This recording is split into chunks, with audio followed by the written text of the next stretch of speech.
Hello, welcome back to the woods. Now, before we get started, if you are new to the channel, then please like and subscribe to it, remembering to hit that notifications bell too.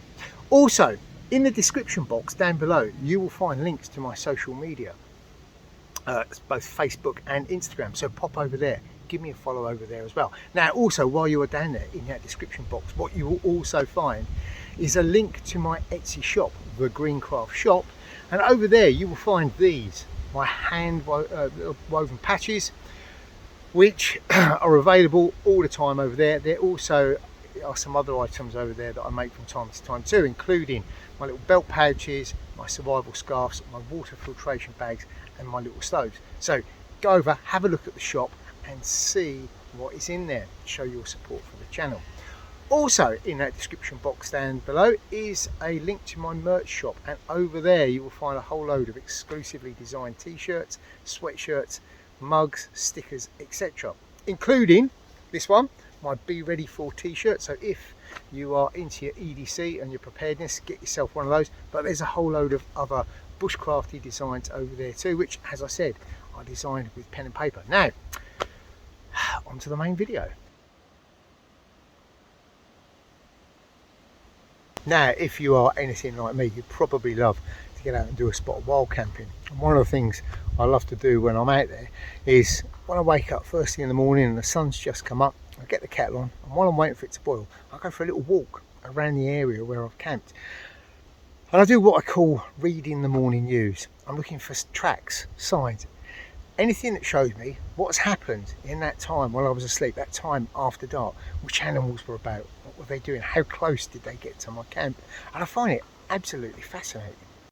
Also, when I'm sat there in the dark and I'm cooking up my fire and the firelight just extends so far, but beyond that is darkness, I often wonder what is out there looking back at me. Now, a couple of months ago, I was out with a mate of mine and we were doing just that, sat around the campfire in the dark, cooking some food up. He said, I've got this great new bit of kit. Do you want to see it? I said, go on then. What is it? He said, it's a new scope for my rifle. It's a night vision scope. So he dug around in his bag and out came this night vision scope. Anyway, we switched it on and I brought it up to my eye, and suddenly, I could see beyond the light of my fire, out there into the darkness. What I could see, were lots of shapes and creatures moving around and pairs of eyes looking back at me. Suddenly that darkness, which had been a mystery for years, suddenly I could see into, and it was absolutely fascinating.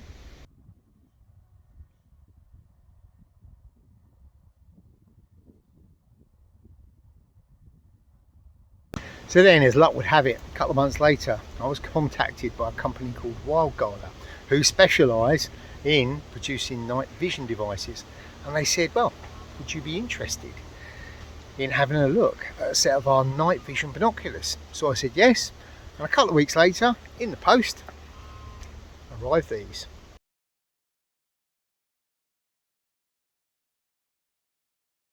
Now, when you get them, they come very well packaged up. They're a really nicely designed box with WILDGUARDER and a big picture of an owl on the front. The first thing I noticed was actually, the box was quite a weight. Upon opening it, again, the really good packaging continued. All wrapped up in a very thin white polystyrene and really nicely padded was the camouflage case. Upon opening the case, there's a whole range of accessories. There's cables and adapters, all manner of things, and a little instruction book. There's also in there a nicely padded shoulder strap, neck strap, which you need. It's quite nice and wide because, as I said, the package was quite weighty, and these, the actual items, they are a pretty good weight to them.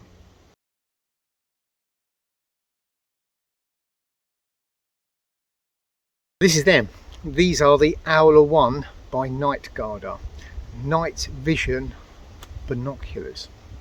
And for a night vision device, it always amazes me that my first ever experience of a night vision device was an old British Army one, which was mounted on top of a rifle, and it was incredibly heavy, and you had to hang on to the rifle really hard and keep it in the perfect vertical, because if not, the whole weight of it took it off to one side. When you switched it on, it made a strange whirring noise, and when you looked through it, everything was green and a bit fuzzy. This, by contrast, well, there's no relation to that. These are actually very light in comparison. Yes, the box does feel quite heavy, and yes, they are quite heavy, but in comparison to the old technology, this is a world away from it. You've got two bits at the front here.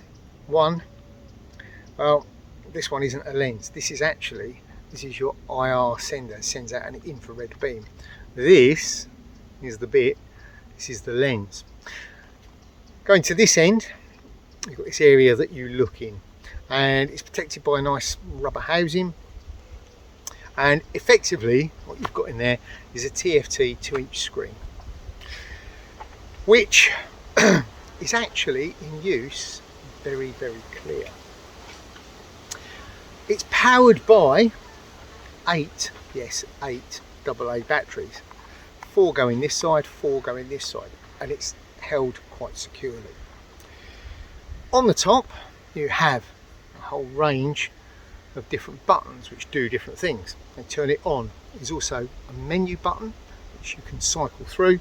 There's also a mode button, so you can switch between camera and video camera, which is quite a useful feature.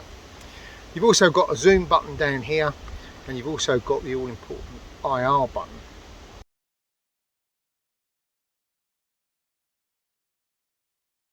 Which, as soon as you switch that on, it cuts to infrared, but more of that in a moment.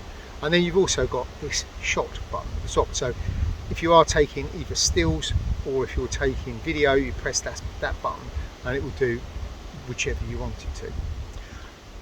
Over on this side, hidden away, there is a series of ports, and there is also a little micro SD card.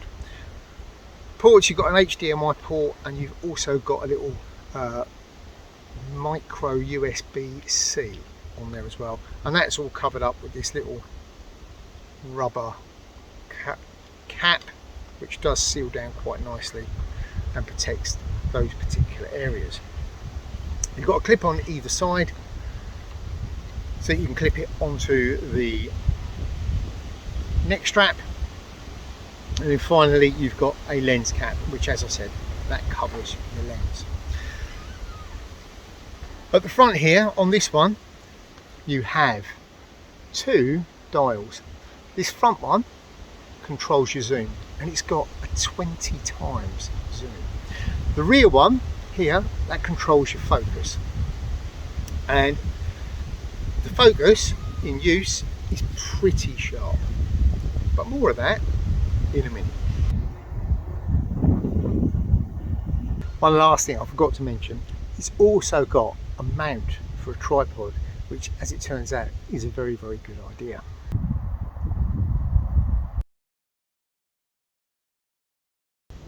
So number one, they're not just for use in the dark, as I discovered. They're actually a very good item to have with you during the daytime. The zoom, which is, as I said, is a 20 times zoom, is absolutely phenomenal, and it can be used to bring items that are a long way away right up close. As well as the optical 20 times zoom, the zoom button down here, your digital zoom, further magnifies that by 4 times. So effectively you've got an 80 times zoom, which is incredible. It's also very difficult to hold still, so having that little tripod mount in the bottom makes an awful lot of sense. The footage in use, as you will see, it's coming up now, is actually pretty good, pretty clear.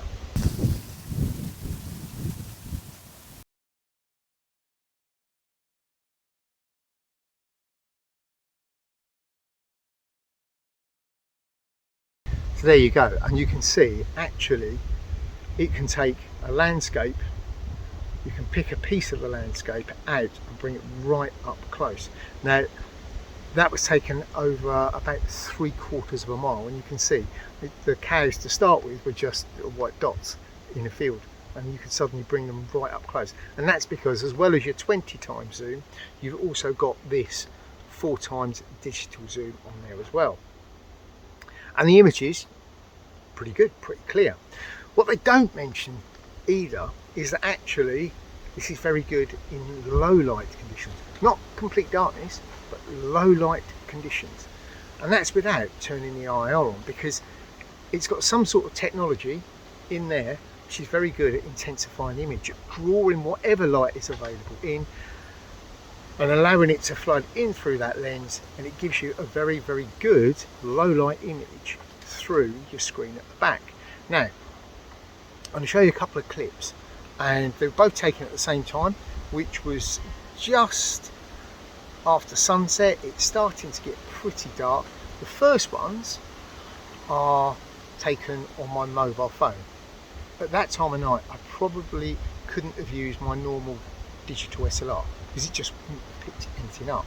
However, mobile phones, they have a lot of technology in that processor in them, and they are very good at drawing light in and intensifying the image. Now, that's that coming up, so have a look at that. Now the next one, well, that is taken on this, and you can see there's a whole world of difference. In fact, in the first clips, did you notice the little bats? No, but in that second clip, yep, you can see the bats flying up and down quite clearly. So that is, even under low light conditions, when a normal camera will struggle, and even your mobile phone's picking it up, these owlers pick it up very, very well. Once it does get dark, truly dark, well, then you switch that IR button on, and what happens is it sends out a little tiny red infrared beam out. All you see when you are looking back at it is a tiny little red dot on there, but what it's giving you is a very fine focused beam of infrared light. What you see through here is a circle, and everything in that circle is very, very illuminated. It's a black and white image because it's an IR, and it's very good. It's possibly a bit too good. The long beam is designed because I think it has a 500 meter range, so half a kilometer the IR, and to do that they've got to keep it quite narrow.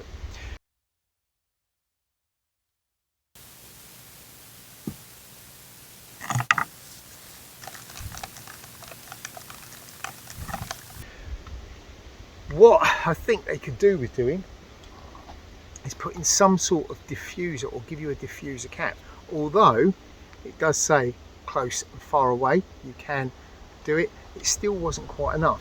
What I ended up doing was taking one of these high-tech milk bottle cap and placing it over there at closer range. And what that did is that dispersed it. So instead of it being a very white circle in the middle, it actually dispersed it outwards. But the overall results after dark are really, really good. Again, I'm going to put you some footage up now so you can have a look.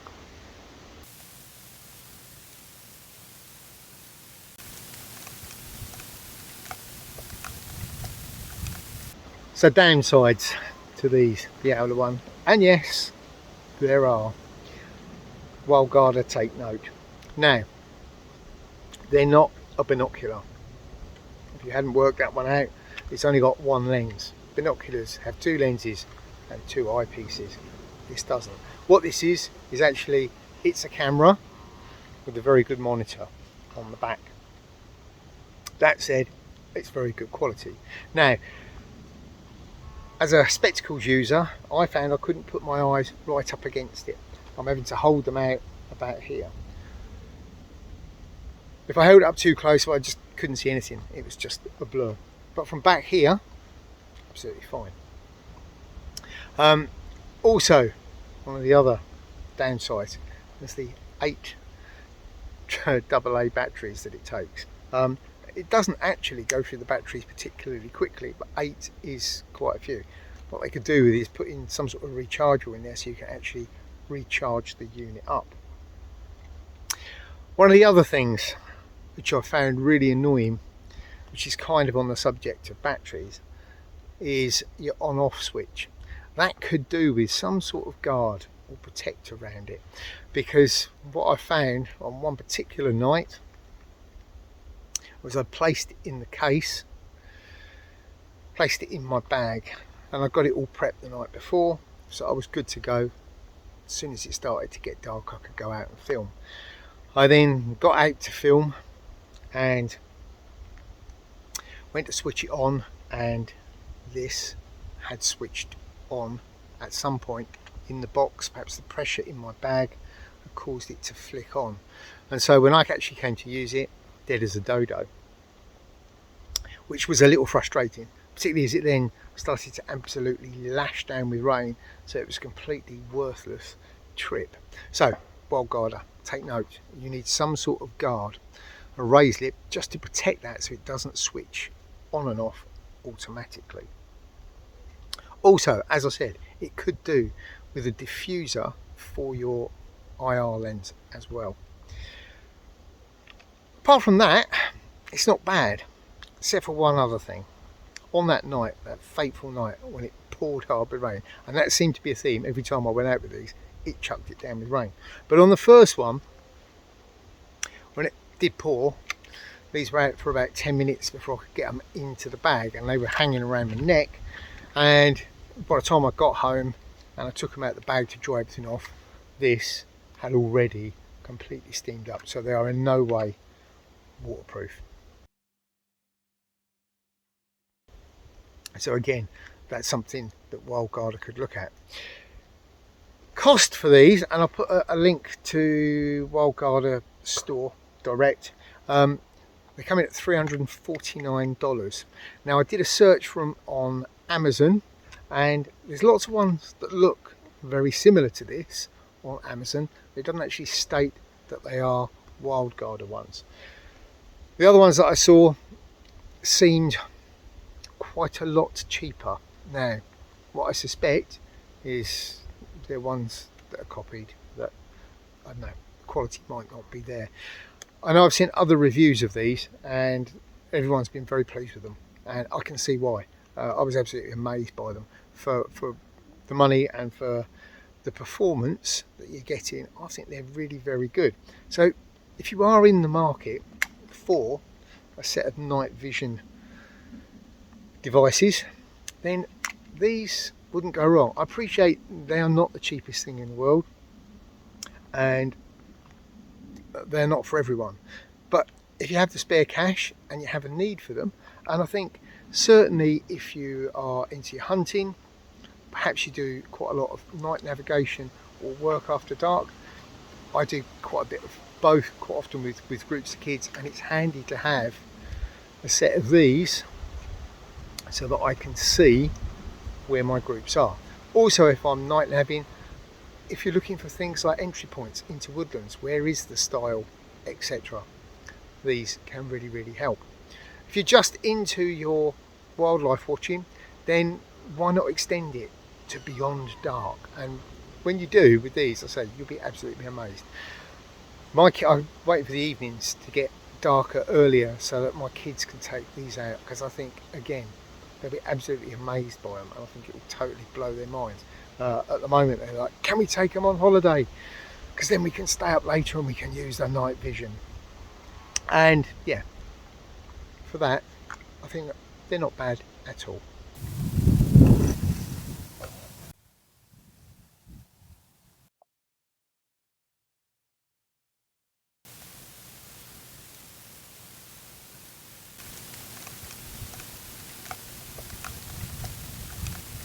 So there you go, that's my review of the WILDGUARDER OWLER1 night vision binoculars. Not a bad bit of kit, could be improved, but overall absolutely brilliant. Thank you very much to WILDGUARDER for sending them over to me. Yeah, they've been great fun to use. Anyway, if you enjoyed this video, remember, hit that thumbs up button And until next time, I've been Neil. Stay safe in the woods.